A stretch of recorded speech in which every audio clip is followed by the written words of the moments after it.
Storytime of how my parents forced me to marry a 40-year-old man when I was 14, but most people from my country, it is called arranged marriage, and it happened to a lot of girls. My family was poor, but the guy I was marrying had a lot of money and promised to take care of me and my family. He also had a 6-year-old son, but he didn't like me. I had met him once before when my mother introduced him to us. She allowed me to stay with him alone. He was very touchy. He told me I was very beautiful and would spoil me because pretty girls like me deserve pretty things. After he left, I told my parents that I was scared to marry him and that I'll do more housework and I'll take care of my other little sisters. My father yelled at me and told me no. So the next week, I went throughout the whole wedding crying. My mom told me to stop because I was messing up my makeup. After we had got married, a couple months later, he grew very abusive. Part 2 will be up next. This is part 2 of how my parents forced me to marry a 40-year-old man and I was 14. So we got married and a couple months into the relationship, he became abusive. Whenever my food tasted nasty or something wasn't clean right, he called me a lazy wife and told me I was no good and he should have married someone else. His 6-year-old son had no respect for me. The little boy scratched me, would yell at me, throw stuff at me, and my husband wouldn't do anything about it. I would tell him that I didn't like how his son was treating me, and he stood up and tells me to stay in my place and tells me I'm just a bad mother. I'd cried every night, wishing I could go back home to my mother and father.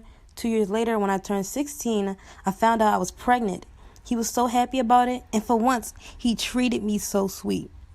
He would cook for me, clean, and told his son to be nice because his little brother was in there. When we found out the baby was a girl, he got mad and walked out on me. Part 3 will be up next. This is part 3 of how my parents forced me to marry a 40-year-old man and I was 14. So my husband was excited that I was pregnant, but when he found out I was having a baby girl, he got very upset and walked out of the room. When we got home, he started treating me nasty again. He then started putting his hands on me. He was just very angry at me and never wanted to see his daughter. It took him 3 weeks before picking her up. But even then, he wanted nothing to do with her. As years went on, I became quiet and I wouldn't speak to him. I would just make sure our home was clean and the children were taken care of. He would just get upset with me that I wouldn't speak to him and accuse me of cheating. He claimed that I was sleeping with other men and that our daughter is probably not even his child. I never understood why because I was always home because he didn't allow me to go out. But I soon realized he only accused me of cheating because he was cheating the entire time. Part 4 is coming up soon. This is part 4 of how my parents forced me to marry a 40-year-old man and I was 14. My husband would always accuse me of cheating, but I found out he only accused me because he was cheating on me the entire time. Ended up finding out because his son told me. And like I said earlier, his son never liked me in the first place. So when I had made him upset, he randomly said that's why my dad has a new woman.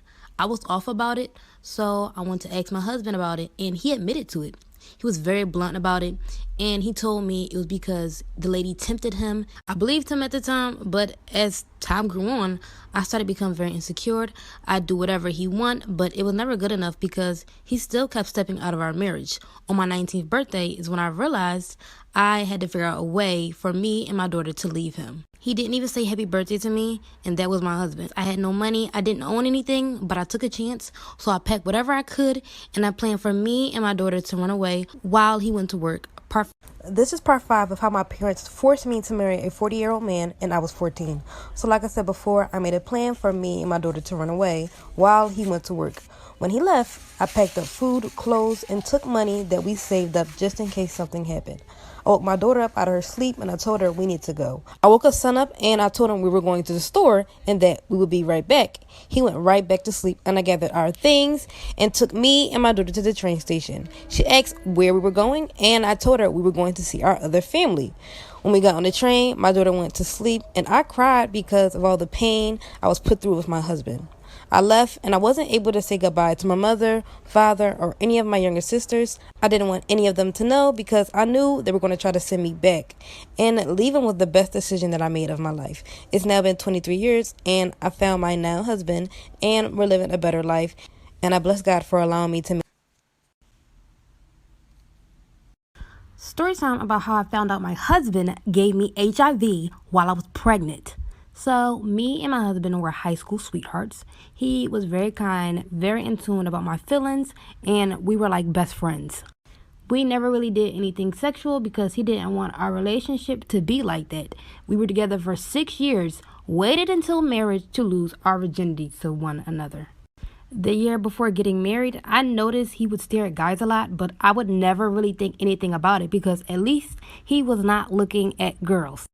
Fast forward, we get married, and 2 years later, I get pregnant, and we were both excited.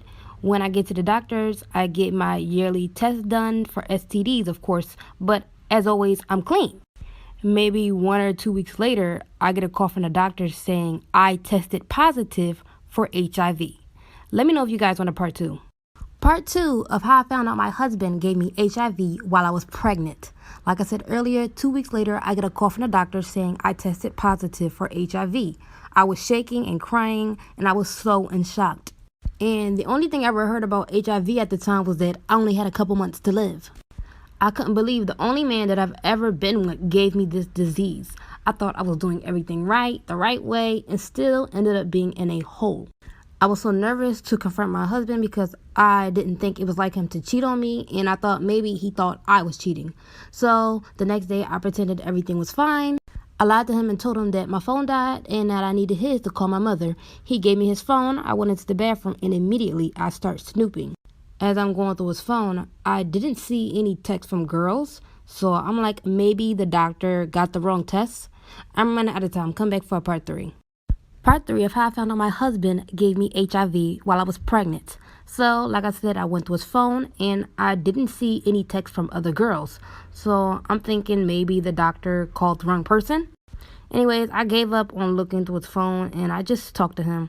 I sat him down and told him that I had HIV and that I haven't cheated on him ever.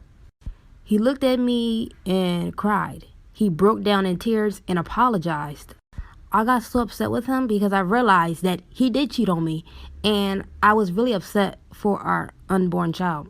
So I took all of his clothes, I took his things, and I threw them all out. Right before I kicked him out, I yelled at him saying, "Who was the girl that gave it to you?" And he told me it wasn't a girl. It was his friend David.